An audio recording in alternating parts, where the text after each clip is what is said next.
کہ کسی کو دین کی طرف بلانے کا مؤثر طریقہ یہ ہو سکتا ہے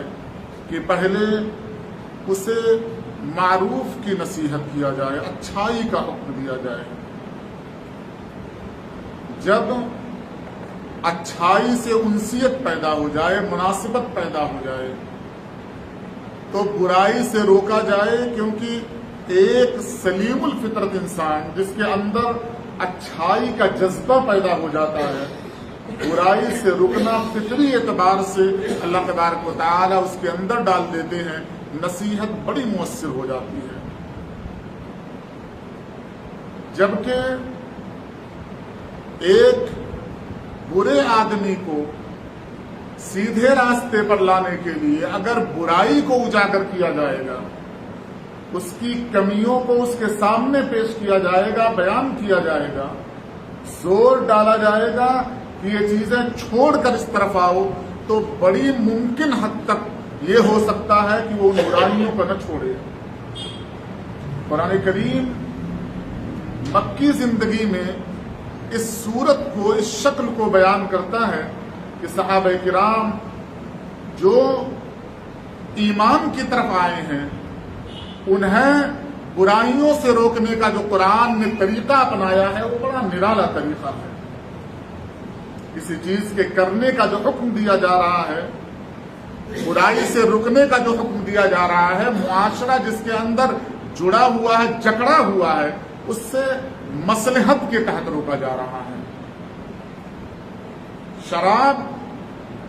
اس سے روکنے کا جو قرآن کریم نے اسلوب بتایا ہے، پہلے یہ بتایا کہ نفع کم، نقصان زیادہ ہے۔ پھر فرمایا کہ جب شراب پیو تو نماز کے قریب مت آؤ۔ پھر فرمایا شراب حرام ہے۔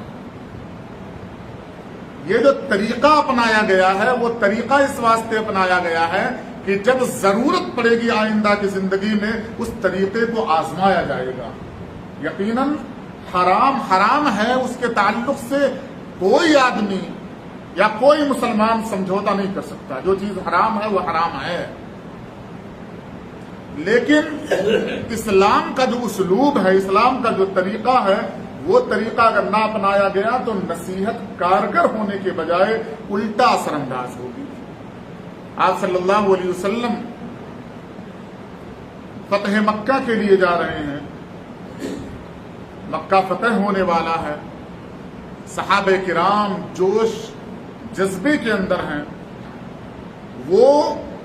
جو ظلم و ستم مکی زندگی میں صحابہ کرام پر ہوا ہے، اسے یاد کیا جا رہا ہے۔ جو ظلم ہوا تھا، جو تکالیفیں دی گئی تھی، وہی جذبات تھے کہ صحابہ کرام میں زبان پر یہ جملہ آ گیا کہ آج بدلے کا دن ہے، آج بدلے کا دن ہے۔ آپ صلی اللہ علیہ وسلم نے دو کام کیا ہے کہ جن صحابی کے ہاتھ میں جھنڈا تھا، ان کے ہاتھ سے جھنڈا لیا، ان کے والد کے ہاتھ میں دیا اور جملے کو تبدیل کیا۔ کہا آج بدلے کا دن نہیں ہے، آج معاف کر دینے کا دن ہے۔ دونوں کے اندر آپ حکمت کو تلاش کریں کہ اگر بیٹے کے ہاتھ سے جھنڈا لے کر باپ کے ہاتھ میں نہ دیا جاتا تو بہت ممکن حد تک یہ امید تھی کہ اختلاف پیدا ہو جاتا، دل کو ٹھیس لگتی کہ ہاتھ میں میرے جھنڈا تھا، مجھ سے لے کر دوسرے قبیلے اور خاندان کو دے دیا گیا، بیٹے کے ہاتھ سے لے کر باپ کے ہاتھ میں دیا گیا، اور بیٹے کے جملے کی مخالفت باپ سے کروا کر یہ کہا آپ صلی اللہ علیہ وسلم نے، آپ یہ کہیں کہ آج بدلے کا دن نہیں ہے، آج رحم و کرم، عفو و درگزر اور معافی کا دن ہے۔ یہ نفسیات جو ہے، انسان کے اندر جو تکلیف دینے اور تکلیف برداشت اور سہنے کا جو مادہ ہے، اس کا بہت حد تک شریعت نے پاس رکھا ہے، بہت حد تک پاس رکھا۔ آپ دیکھ لیں، دین کی تبلیغ کرتے وقت جب سورہ کافرون کا نزول ہو رہا ہے تو یہ کہا جا رہا ہے لکم دینکم ولی دین۔ اسے جو مشرکین مکہ اپنائے ہوئے ہیں، جسے وہ اپنا دین کہہ رہے ہیں، اسے اللہ تبارک و تعالیٰ نے دین کا لفظ کہہ کر کہا ہے تمہارے لیے تمہارا راستہ ہے، تمہارا طریقہ ہے، ہمارے لیے ہمارا طریقہ ہے۔ بات کرنے کا جو سلیقہ ہوتا ہے، بات کرنے کا جو طریقہ ہے، شریعت نے 100% حد تک قرآن اور حدیث کے ذریعے سے امت مسلمہ تک پہنچایا ہے۔